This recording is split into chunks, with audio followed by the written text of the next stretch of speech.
어쩜 이렇게 시간이 안 가는지 정말 버스 안에서 고잉 이불 속에서 고잉은 언제나 너에게 고잉. Assalamualaikum warahmatullahi wabarakatuh. Perkenalkan, saya Rini Azuri dengan NIM 23042206. Pada video ini, saya akan menjelaskan mengenai sumber daya sektor publik beserta contoh kasusnya. Pada materi ini, ada beberapa poin yang akan saya bahas, yaitunya konsep sumber daya sektor publik, jenis-jenis sumber daya sektor publik, dan peran sumber daya sektor publik. Baik, pada poin pertama yaitu konsep sumber daya sektor publik.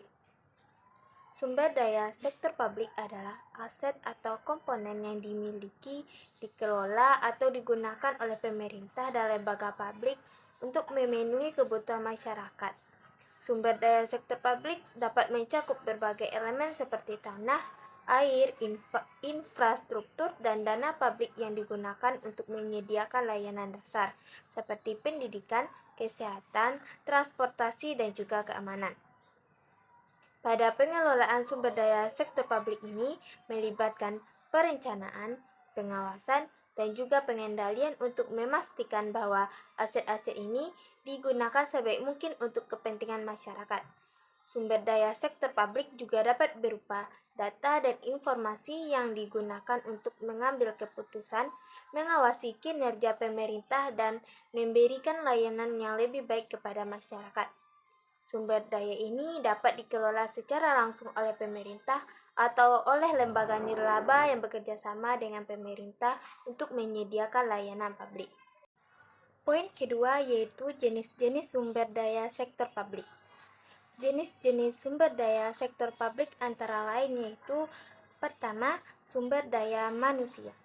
Ini meliputi pegawai dan pejabat pemerintah yang bekerja dalam berbagai lembaga pemerintahan, termasuk staf administrasi, petugas lapangan, pejabat eksekutif, legislatif, dan lainnya.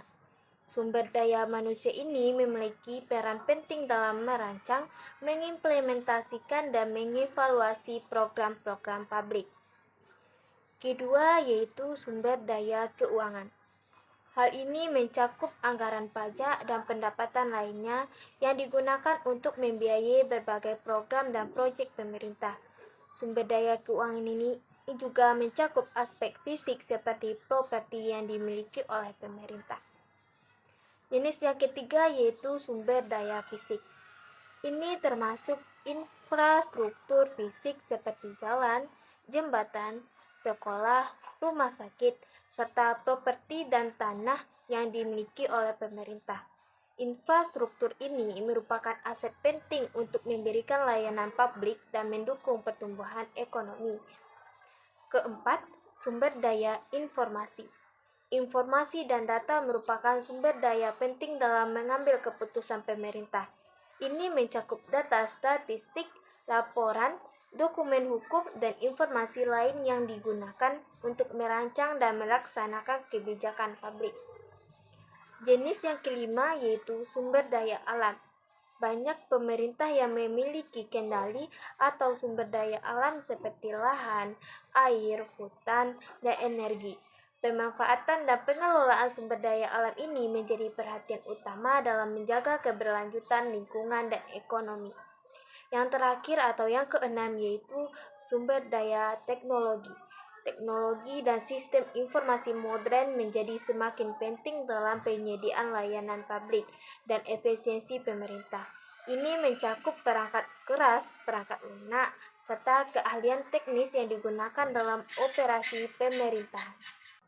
Poin ketiga yaitu peran sumber daya sektor publik. Sumber daya sektor publik memiliki berbagai peran penting dalam mendukung fungsi pemerintahan dan pelayanan publik. Adapun peran utama sumber daya sektor publik ialah: pertama, pembiayaan publik. Sumber daya sektor publik seperti pajak dan pendapatan negara digunakan untuk membiayai berbagai program dan proyek pemerintah, termasuk pendidikan, kesehatan, infrastruktur, dan layanan sosial. Kedua, pengaturan dan pengawasan.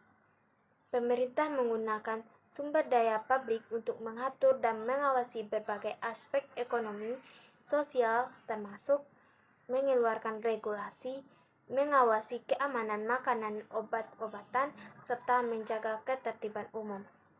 Peran ketiga yaitu pelayanan publik. Sumber daya publik digunakan untuk memberikan layanan publik kepada masyarakat seperti perawatan kesehatan, pendidikan, keamanan, dan layanan transportasi. Keempat yaitu investasi infrastruktur.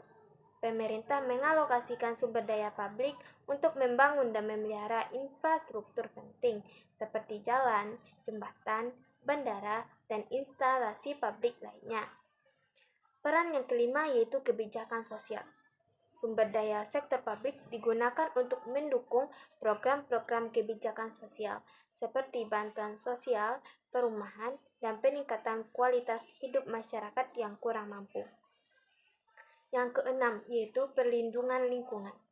Pemerintah menggunakan sumber daya publik untuk mengelola dan melindungi lingkungan, termasuk program-program pelestarian alam dan pengendalian polusi.